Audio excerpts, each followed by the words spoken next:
Thank you for plugging into this Family Life News podcast, streaming issues-driven, family-focused news.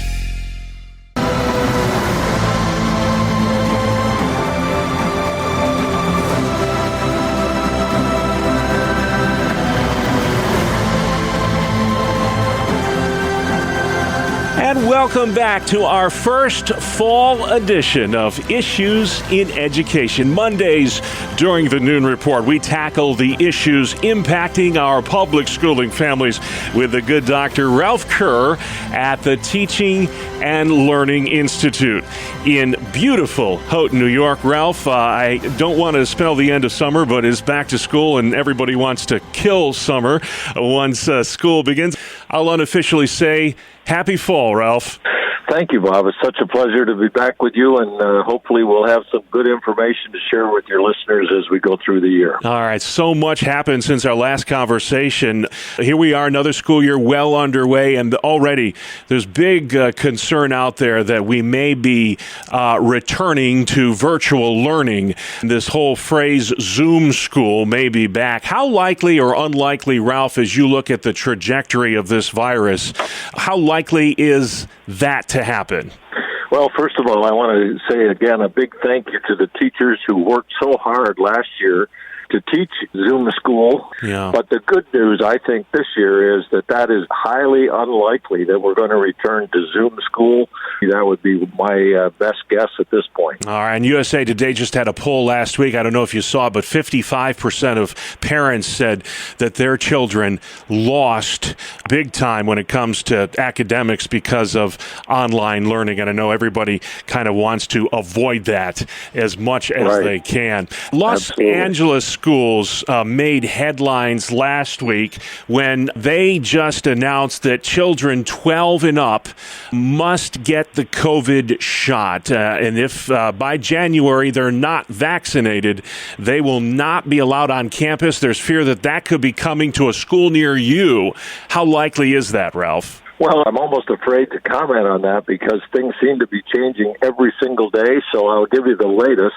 In Pennsylvania, that's not going to happen right now. There's no indication of a move in that direction. However, in New York, there's already been a bill introduced in the New York State Senate calling for that kind of a mandate that kids 12 and up would have to get the shot. That's certainly a first step, so we'll just have to wait and see what happens there. The mask debate alive and well in school as well. There's been a huge controversy in Pennsylvania over this. Parents are really fired up on this one.